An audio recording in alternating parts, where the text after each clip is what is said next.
Welcome to our channel Educate G. अस्सलामुअलैकुम students, आप कैसे हैं? आज हम एक न्यू सब्जेक्ट स्टार्ट करने लगे हैं जिसका नाम है स्टैटिस्टिक्स। फर्स्ट लेक्चर में हम इन टॉपिक्स को कवर करेंगे। Number 1, introduction to statistics. Number 2, data and its types. Number 3, variable and its types. Number 4, measurement scales. And number 5, errors of measurements. What is statistics? That science which enables us to draw conclusions about various phenomena on the basis of real data collected on sample basis. एक ऐसी science जो मुख्तलिफ phenomena से data को लेकर result या conclusion निकालें, उसे स्टैटिस्टिक्स कहते हैं। इसका मतलब हुआ a tool for data based research. इसे क्वांटिटेटिव एनालिसिस भी कहते हैं। स्टैटिस्टिक्स की बहुत ज़्यादा एप्लीकेशन है। तकरीबन ये तमाम फील्ड्स में अप्लाई हो रही है। स्टैटिस्टिक्स के 2 ब्रॉड एरियाज़ हैं। Number 1, descriptive statistics. इसमें हम किसी भी फिनोमिना का डेटा कलेक्ट करते हैं, उसको डिस्क्राइब करते हैं और समराइज करते हैं और उस पर मुख्तलिफ टेक्निक्स या फार्मूलाज लगाते हैं, मतलब उसको अरेंज करने की कोशिश करते हैं। नंबर 2 जो एरिया है स्टैटिस्टिक्स का, वो है इन्फरेंशियल स्टैटिस्टिक्स। वो जो डेटा हमने समराइज़ किया है उस पे मुख्तलिफ टेक्निक्स लगाई हैं, उससे रिज़ल्ट निकालेंगे। इसे इन्फरेंशियल स्टैटिस्टिक्स बोलेंगे। अगर हम स्टैटिस्टिक्स पे गौर करें तो ये एक लैटिन वर्ड स्टेटस से आया है, जिसका मतलब पॉलिटिकल स्टेट है, मतलब information useful for the state. ये इंफॉर्मेशन अब मुख्तलिफ फील्ड्स या चीज़ों की हो सकती है। आज के दौर में स्टैटिस्टिक्स वर्ड को 3 तरीक़ों से डिफ़ाइन किया गया है। Number 1, statistics is a data numerical facts systematically arrange. इसका मतलब हुआ डेटा को हम स्टैटिस्टिक्स बोलेंगे। यहाँ स्टैटिस्टिक्स एक प्लूरल है। सेकेंड वे है a discipline that includes procedure and techniques used to collect, process and analyze numerical data to make inference and to research decision in the face of uncertainty. इसका मतलब हुआ statistics data को इकट्ठा करके मुख्तलिफ techniques लगाकर conclusion या decision draw करने का नाम है। तो सेकंड डेफिनेशन में हम कह सकते हैं कि draw conclusion about data about phenomena from different data is called statistics.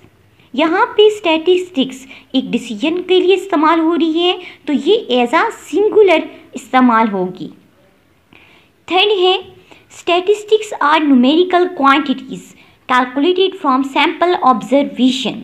मतलब अब डेटा पे मुख्तलिफ फार्मूलाज लगाकर कैलकुलेशन करें तो ये स्टैटिस्टिक्स है। अगर एक क्वांटिटी को कंसीडर किया तो स्टैटिक वर्ड यूज़ होगा। यहाँ पे भी स्टैटिस्टिक्स एक प्लूरल है, मतलब एक से ज़्यादा क्वांटिटीज़ की बात हो रही है। स्टैटिस्टिक्स में जो अहम चीज़ है स्टूडेंट, वो है डेटा।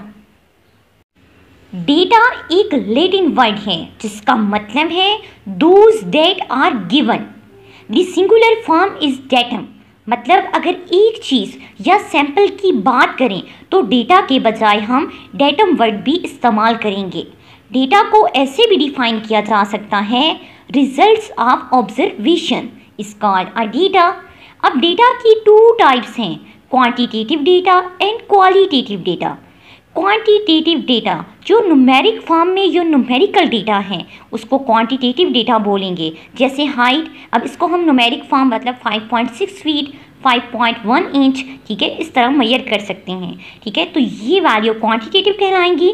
सेकेंड टाइप क्वालिटेटिव, जो नॉन न्यूमेरिकल हो, मतलब जिसको नंबर की फॉर्म में एक्सप्रेस ना किया जाए, जैसे कलर या फिर ये क्वेश्चन कि मैरिड, आर यू मैरिड और अनमैरिड। डेटा में वेरिएबिलिटी पाई जाती है, जैसे हाइट। अगर एक इंसान की हाइट 5.6 फीट है तो दूसरी इंसान की हाइट 5 फीट हो सकती है, मतलब हाइट % टू % वैरी कर रही है। तो इसका मतलब हुआ डेटा में वेरिएबिलिटी पाई जाती है। तो वेरिएबल क्या हुआ?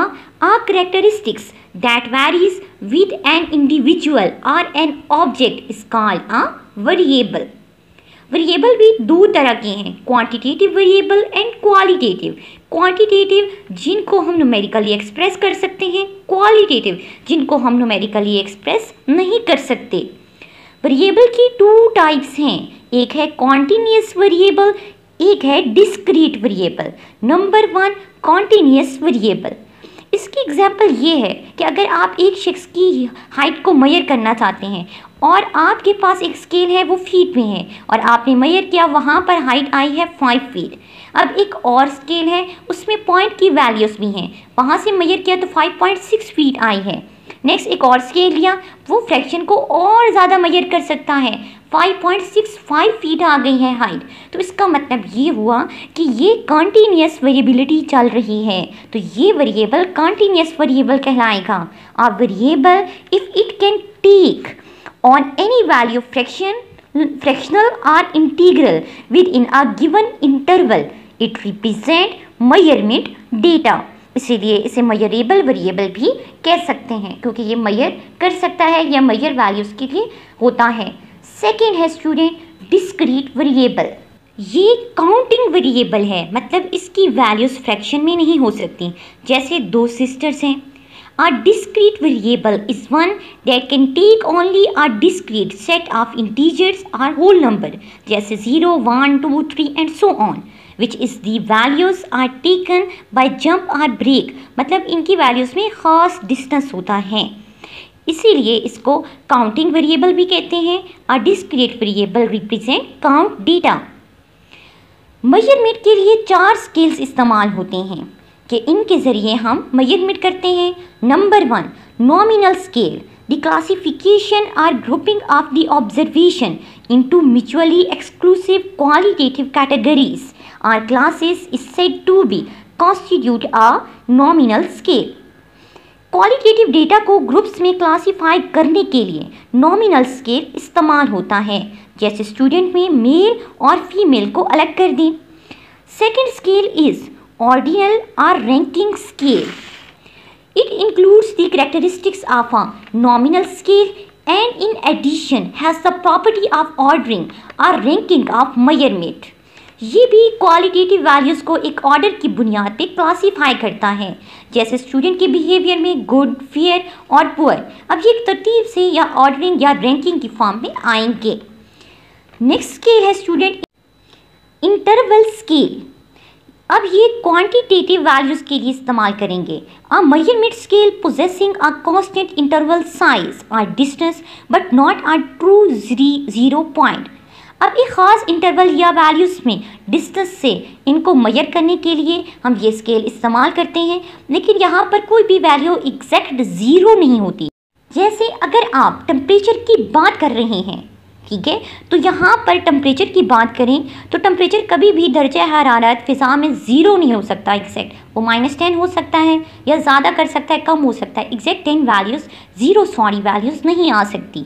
Ratio scale, it is a special kind of an interval scale where the scale of measurement has a true zero point its origin. अब ये रेशियो स्केल ऐसा है जिसमें वैल्यूज 0 से स्टार्ट हो सकती हैं। जैसे अगर आप एक एक्सपेरिमेंट परफॉर्म कर रहे हैं तो इनिशियली वैल्यू को आप 0 ले सकते हैं।